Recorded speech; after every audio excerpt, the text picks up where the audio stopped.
The conflict of Britain in World War II occurred between Britain's Royal Air Force, RAF, and the Luftwaffe, Nazi Germany's Air Force, and was the first conflict in history fought completely in the air. Pilots and support workers on both sides took to the skies from July 10 to October 31, 1940, battling for control of airspace above Great Britain, Germany, and the English Channel. The powerful, combat-experienced Luftwaffe anticipated to capture Britain quickly, but the RAF proved a hard opposition. Following World War I, the Treaty of Versailles prohibited Germany from having an aviation force.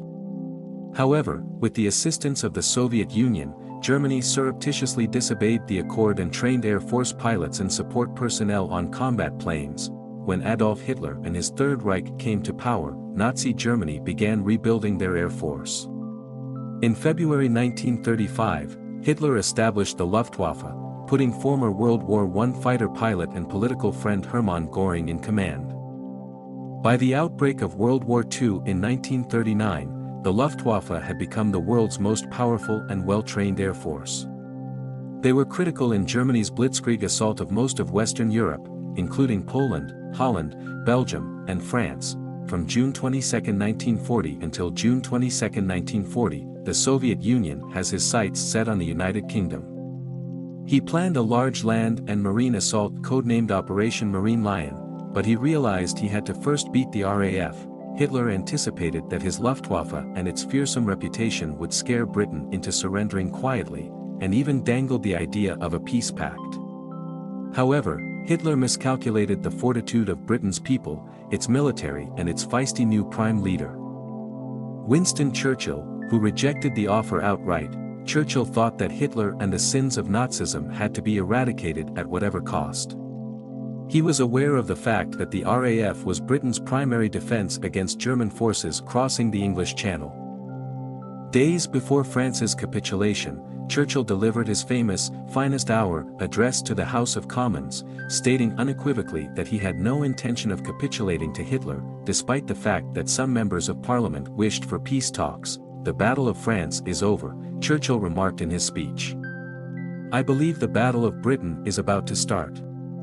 He was certain that the Luftwaffe would launch a devastating attack on Britain, but he was equally certain that the RAF, led by Air Chief Marshal Hugh Dowding, would hold their own and triumph. Churchill understood that defeat was not an option, and his stirring speech strengthened the spirit and patriotism of the British people, troops, and Parliament. Many of Hitler's generals were unprepared to attack Britain. Göring, on the other hand, was certain that his Luftwaffe would soon destroy the RAF with German bombers, preventing, or at least delaying, the necessity for a full-scale invasion. Hitler gave him the green light to show it. The Luftwaffe launched an attack on Britain on July 10, 1940, undertaking reconnaissance missions and attacking coastal fortifications, ports, and radar sites. However, their efforts had little impact on the RAF. The Luftwaffe began assaulting Britain's airfields, air fighter manufacturing sites, and RAF Supermarine Spitfires and Hawker Hurricanes in the air in mid-August, largely employing single-engine Messerschmitt Bf 109 combat fighters. Despite its numerical disadvantage, the RAF replied by hitting Berlin.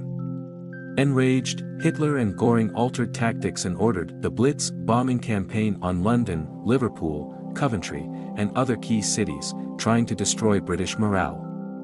German bombing was carried out at night to assure large losses and to prevent aerial dogfights between the RAF and the Luftwaffe. On September 15, the Luftwaffe launched two huge attacks on London in an attempt to compel the British to negotiate, but they were unable to destroy the RAF or seize control of British airspace. The Luftwaffe was overstretched, disorganized, and unable to meet the need for additional fighter planes or overcome the RAF's superior technology at the time. Hitler put off his planned invasion of Britain at the end of October 1940, and the Battle of Britain came to a conclusion. Both sides incurred massive casualties and aircraft losses. Nonetheless, Britain crippled the Luftwaffe and kept Germany from obtaining air dominance. It was Hitler's first big loss of the war, despite the fact that Britain stood alone against Germany following the fall of France. Approximately a quarter of the RAF pilots who took part in the Battle of Britain were from other nations such as Poland, New Zealand, Australia, Canada, Czechoslovakia, Belgium, France, the United States, and South Africa. A number of things contributed to the British victory in the Battle of Britain. They were more driven to succeed since they were protecting their native land, and they also understood the local topography better than the invaders. The Dowding system, named for Sir Hugh Dowding, Commander-in-Chief of the RAF Fighting Command, was another important influence. The Dowding system's innovative employment of radar, which could alert the RAF to enemy raids, aircraft, and ground defense provided Great Britain with a competitive edge. The Battle of Britain was a watershed moment in World War II. If the RAF had not successfully repelled the Luftwaffe, Hitler would have likely launched his Operation Sea Lion ground invasion of the British Isles. This would have been disastrous for the British people and all attempts to prevent Hitler from rising to power. Germany needed control of the English Channel in order to attack Britain, and the fight stopped them from obtaining that essential control. Britain's success in the Battle of Britain highlighted the country's military and people's tenacity and perseverance, allowing them to remain free of Nazi domination. It also allowed the Americans to build a base of operations in England in preparation for the invasion of Normandy on D-Day in 1944. The significance of the Battle of Britain was not lost on Hollywood.